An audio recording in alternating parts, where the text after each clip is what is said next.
Verhewe gawes. Ons lees 1 Korintiërs 12 vers 12 tot 26. Het jy al 'n slaggie mooi na die natuur gekyk en gesien waar elkeen inpas? Kyk jy na 'n suksesvolle ekosisteem soos die Kruger Wildtuin, dan staan jy verstom oor hoe elke ruitjie sy presiese plek het. Daar's 'n uiters fyn balans reg deur die stelsel, en dit ten spyte van sulke goed soos die verskriklike ontwrigtende oorstromings wat die onlangs die Wildtuin so getref het. Die ou heel groote, die olifant, sorg dat die bos nie te wild groei nie en dat daar darm oop kolle is vir gras om te groei. Buffels en hulle reuse troppe hou weer die lang gras in toom, sodat die ander grasvreters soos zebras en blouwille beeste kort gras het om te kan vreet. Leeu's hou weer die getalle van die rooibokke en die buffels en zebras onder beheer. Bosluise, hulle sorg dat die ou en swak diere vinnig verder verswak, wat maak dat hulle maklike prooi word vir veral kleiner roofdiere. En so word die trop gesond en paraat gehou, sodat slegs die beste gene oorgedra word. Uiteindelik is dit baie meer ingewikkeld as hierdie vereenvoudiging.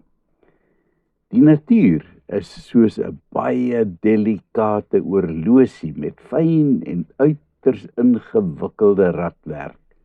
As een enkele ruitjie verwyder word, dan is die hele oorlosie in die moeilikheid. Dan kan hy nie behoorlik funksioneer nie. En as een rad toegelaat word om te groot te word, dan word die balans ook versteur, soos wat soms gebeur met die ontploffing van olifantgetalle. Die ganse bos word dan bedreig. Die kerk van Christus is 'n ewe delikate klokwerk wat baie fyn gebalanseer is deur 'n groot verskeidenheid ruitjies van verskillende formate en van groottes. En hierdie klokwerk kom op baie verskillende terreine voor.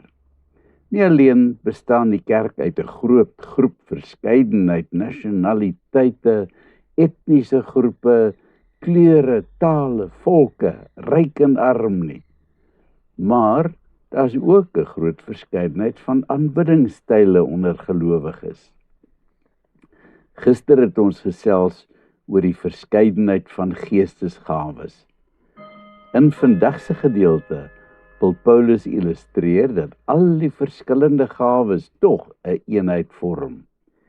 Iemand was eenmaal baie geskok omdat ek die kerk met diere of die natuur probeer vergelyk het. Paulus het 'n ewe skokkende stelling gemaak vir die Korintiërs deur geestesgawes te vergelyk met die liggaam.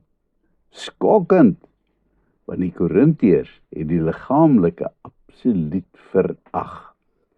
Die gemeente in Korinte het egter nog 'n ander probleem ook gehad, naamlik om een van die geestesgawes bo die ander te verhef. En hierdeur het hulle 'n wanbalans veroorsaak. Die gawe wat hulle so hoog geag het, was die gawe van spraak.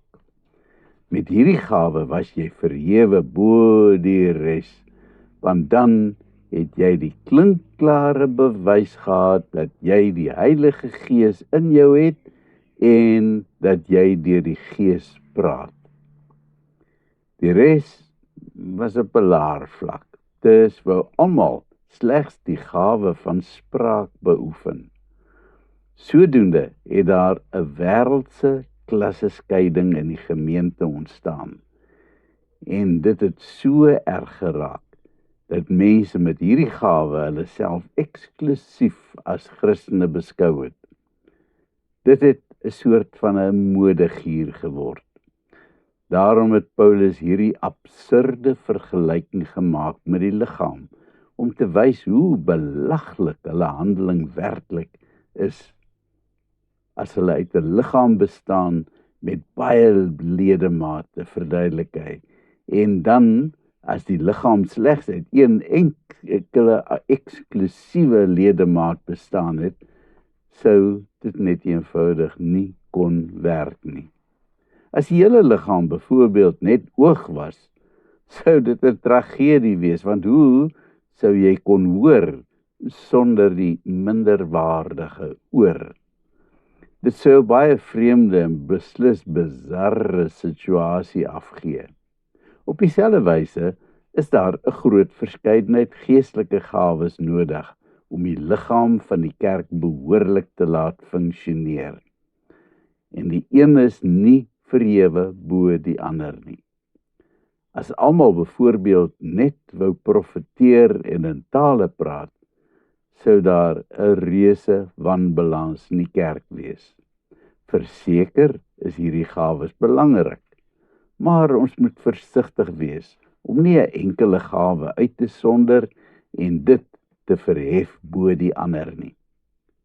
Daar is egter 'n ander gevaar wat die kerk bedreig. Wanneer die een gawe bo die ander verhef word, is dit geestelike hoogmoed.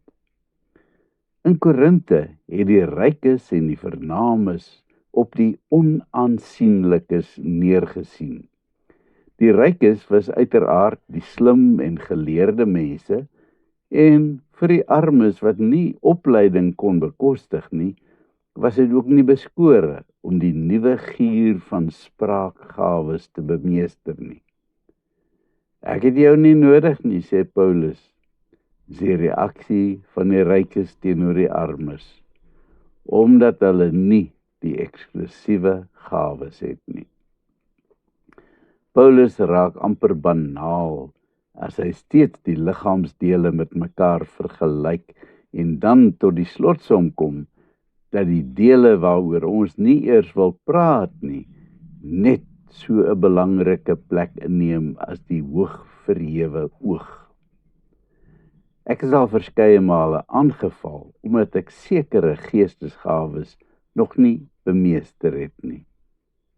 Ek is dolgelukkig met dit wat die Here my gegee het, en ek gun elkeen die gawes wat hy gekry het, en is saam met hulle bly daaroor. Moenie dat ons op mekaar jaloers raak of dat ons onsself verhef bo iemand anders nie.